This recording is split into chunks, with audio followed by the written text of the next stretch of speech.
très cher développeur .NET, bienvenue à toi dans cette vidéo où est-ce qu'on va parler du setup matériel pour un développeur C#.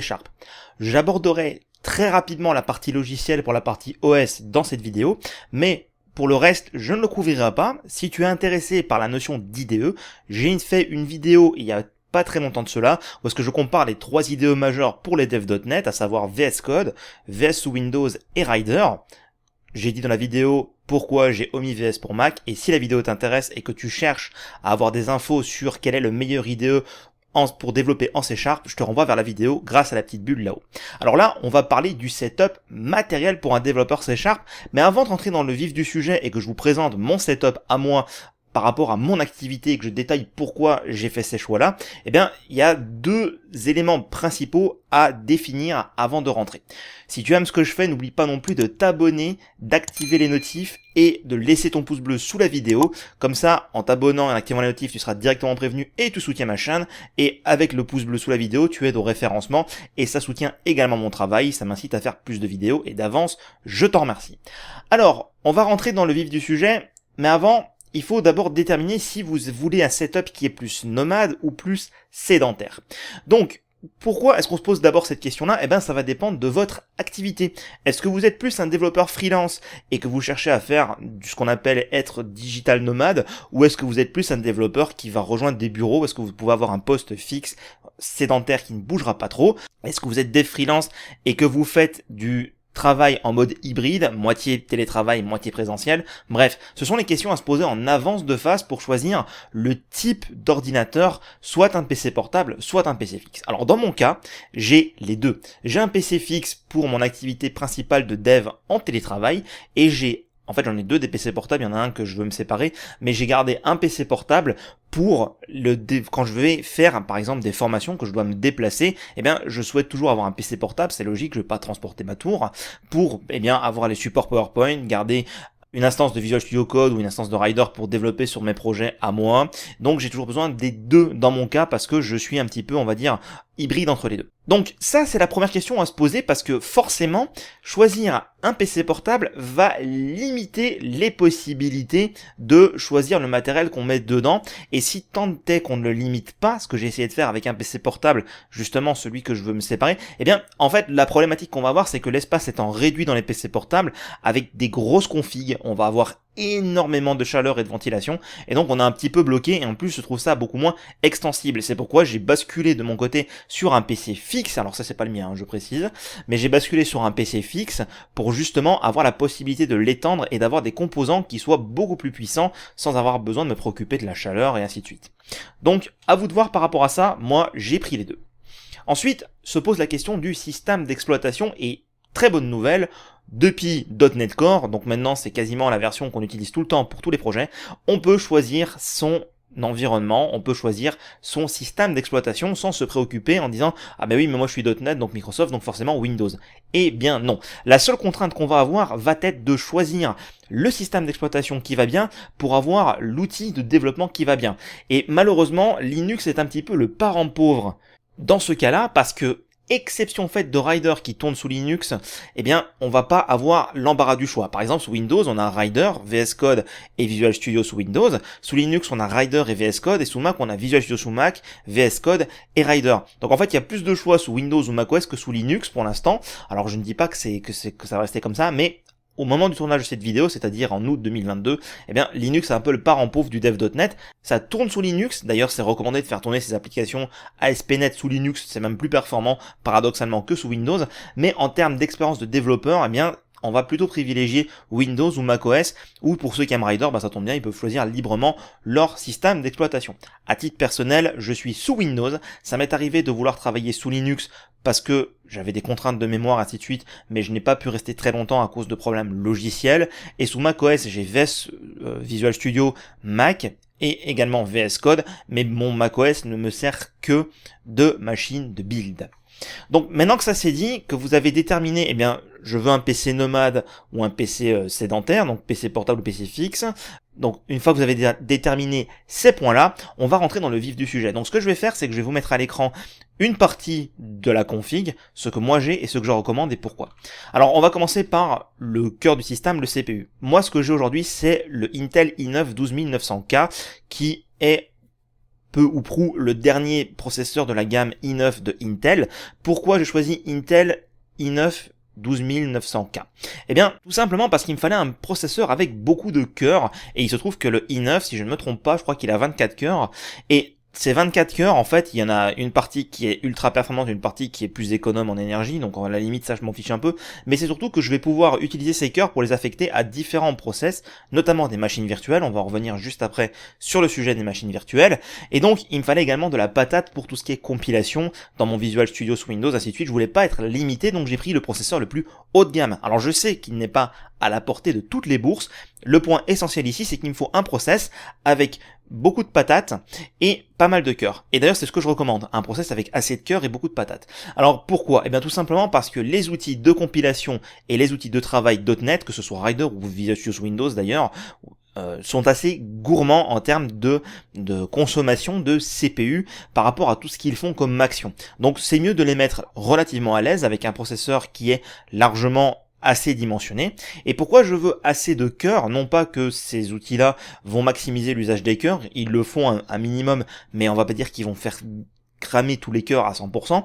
Par contre, dans mon cas, vu que je suis dev freelance, j'ai pour habitude de dédier une machine virtuelle à chacun de mes clients. Et il m'arrive souvent d'avoir 2 ou 3 clients en parallèle pour des projets totalement différents. Et donc, eh bien, je vais avoir 2 ou 3 machines virtuelles en même temps. Et vu qu'elles doivent tourner simultanément, je vais devoir leur donner à ces machines virtuelles assez de cœurs de mon processeur, parce qu'on va définir le nombre de cœurs qu'on a sur la machine système pour les réaffecter dans les machines virtuelles. Et donc, avec 24 cœurs, je suis relativement à l'aise, parce que généralement je donne pour commencer 4 cœurs à une VM, c'est largement suffisant. Des fois je monte à 8, mais même si je monte à 8, ça veut dire que je peux faire tourner 3 VM avant d'épuiser tous les cœurs de mon host. Bon, ça n'est jamais arrivé, mais en tout cas c'est possible. Donc au plus j'ai de cœurs, au plus je suis tranquille. Alors je sais qu'il y a une gamme spéciale chez AMD, les Threadripper, qui ont justement énormément de cœurs. Pourquoi je suis moi resté sur Intel et pourquoi eh bien je me sépare d'ailleurs du PC que j'ai sur AMD? Eh bien tout simplement parce que le partenariat de Microsoft et d'Intel qui est historique me permet d'avoir les meilleures performances dans Windows. Donc ça s'implique pas forcément si vous êtes sous Linux ou macOS, déjà ce point-là. Et vu que moi j'utilise comme système de virtualisation Hyper-V, eh bien Intel fonctionne depuis très longtemps avec Hyper-V. AMD ça a été supporté depuis Windows 11 et je trouve que le support n'est pas optimal et que je n'ai pas les meilleures performances possibles. Donc je préfère rester sur de l'Intel par rapport à ces points-là. Mais bien sûr, AMD est une alternative totalement valide. J'avais d'ailleurs pris un Ryzen, je crois 5900X à un moment pour avoir justement ce nombre de cœurs et de patates suffisant. J'ai dû revenir dessus et repartir sur Intel du fait que eh bien, j'utilise Hyper-V et j'ai besoin du maximum de performance car je tourne sous Windows. Donc le CPU, choisissez-en un avec assez de cœurs et de patates. Attention cependant, si vous êtes en setup nomade, au plus votre CPU aura de cœurs et de patates, au plus il nécessitera d'être refroidi, et donc ça va générer du bruit sur la ventilation. Ensuite, la RAM. Moi, qu'est-ce que j'ai? J'ai 64 Go de DDR5 cadencé à 5600 MHz. Alors pourquoi est-ce que j'ai ça? Tout simplement parce que c'est le plus haut de gamme de ce que supporte mon processeur. Alors bien sûr, j'aurais pu monter à 128 Go de RAM, je crois qu'il les supporte, voire même peut-être 256. 64 est largement suffisant, surtout vu au prix de la DDR5. Mais pourquoi j'ai 64 Go? Eh bien tout simplement parce que j'utilise Visual Studio sous Windows et j'utilise des fois Rider, et ces deux petits bonhommes-là, ils aiment bien s'installer dans la RAM. Donc il leur faut assez de place. En plus, comme je l'ai dit, je travaille avec des machines virtuelles pour chacun de mes clients, donc il faut que j'arrive à donner assez de mémoire aux machines clients pour qu'elles puissent tourner correctement. Donc moi, ce que je recommande, dépendant encore une fois de votre usage, c'est d'avoir à minima assez de RAM pour VS et ou Rider et ou votre IDE, que ce soit VS Code ou autre, ou Visual Studio sous Mac. C'est-à-dire, généralement, on va tourner aux alentours des 16 Go, 8 Go étant le grand minimum, à mon sens, et les machines de dev devraient avoir 16 à minima.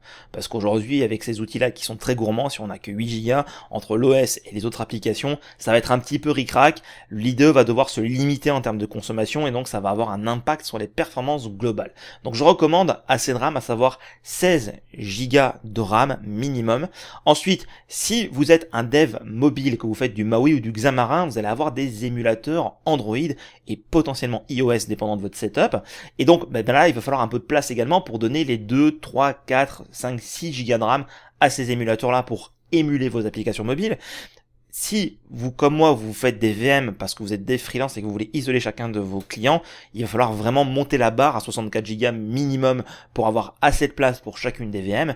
Et j'ai pas précisé que si vous êtes dev également Unity ou Godot, donc de jeux vidéo, il faudra également monter, je pense, de 16 à 32 Go pour avoir assez de place pour tous les rendus 3D et que tout se trouve bien en mémoire. Donc la RAM, on a souvent tendance à dire, à considérer uniquement le nombre de gigas qu'on a avec sa RAM. Ce qui est très important également, c'est la cadence. C'est pour ça que moi j'ai pris de la 5600 MHz, parce que au plus votre RAM aura une cadence élevée, alors il y a d'autres facteurs à surveiller également, mais au plus la cadence sera élevée, au plus la RAM va réagir rapidement. Ce serait dommage d'avoir 64 Go de RAM cadencé à 300 MHz, ce ne sera pas du tout productif. Donc vérifiez bien l'équilibre entre le nombre de gigaoctets de RAM et la cadence qu'elle offre, surtout quand on voit les PC entre guillemets grand public, où est-ce qu'on voit oui il y a 32 Go de RAM, mais on ne sait pas quelle est la cadence de la RAM. N'hésitez pas à vous renseigner sur ce point là pour être sûr d'avoir une RAM bien cadencée et assez rapide. Ensuite, le stockage. J'ai plusieurs SSD dans mon PC fixe, mais celui que je dédie à mon taf est le SSD de Samsung, le 980 Pro, qui est branché en M2. M2, c'est un port qui est directement sur la carte mère et qui est beaucoup plus rapide que le SATA. Alors, pourquoi? En plus, j'ai pris une grosse capacité, à savoir 2 Teraoctets. Alors, pourquoi est-ce que j'ai pris ça? Eh bien, parce que je voulais avoir assez de capacité pour héberger mes VM. Encore une fois, mes VM clients ont des disques virtuels qui doivent être stockés. Généralement, j'alloue 128 Go par machine client, donc je vous laisse faire le calcul, ça va vite. Les clients avec qui je ne travaille plus, j'archive leurs disques sur mon NAS. Comme ça, si je dois revenir bosser avec eux, je peux récupérer la machine depuis l'archive. Mais dans tous les cas, il me fallait assez de place, à la fois pour, eh bien, les vidéos, le tournage. Là, ce que je fais sur YouTube est enregistré sur ce SSD, le temps que je fasse le montage, et ainsi de suite. Ensuite, il me fallait assez de place pour les machines virtuelles, les disques des machines virtuelles, pour les outils de développement et le code source. Alors, dans tout cela, celui qui prend moins de place, c'est le code source. J'ai beau en avoir écrit beaucoup, ça reste du texte, et ça ne prend pas tant de place que ça. Et ce que je recommande, c'est d'avoir du stockage qui est ultra rapide, donc du SSD. Ne mettez pas un disque dur mécanique aujourd'hui, c'est complètement désuet. Vous allez avoir une expérience qui va être pourrie. Vous pouvez avoir un CPU qui est ultra haut de gamme, de la RAM qui est super rapide. Si vous avez un vieux disque dur mécanique dedans, ça va absolument plomber votre expérience. Alors aujourd'hui, on trouve de moins en moins, voire quasiment plus, de machines avec des disques durs mécaniques. Mais par contre, si vous avez une configuration d'une machine sur laquelle vous avez un SSD qui est appelé hybride, faites attention à la taille de la partie SSD, parce que généralement le hybride c'est un disque dur mécanique avec une petite partie SSD pour justement mettre que l'OS dessus et après le reste passe en mécanique. Donc faites bien attention à ce que vous lisez. Je le recommande en M2, c'est de loin le plus rapide, ou sinon en PCI Express, mais le SATA 3 est le minimum pour brancher votre SSD. N'allez pas brancher un SSD sur du SATA 2 ou un port qui ne permet pas d'en profiter au maximum. Et surtout avec de la taille qui est suffisante. Je pense aujourd'hui, dépendant de votre usage, que 512 Go de SSD, vu le prix que ça coûte d'ailleurs, c'est le minimum syndical pour la partie OS et pour la partie logiciel, source, ainsi de suite. Si après vous passez sur des VM, bien sûr, il faudra monter à 1 Tera, voire 2 comme moi. Donc le stockage, soyez surtout vigilants, encore une fois.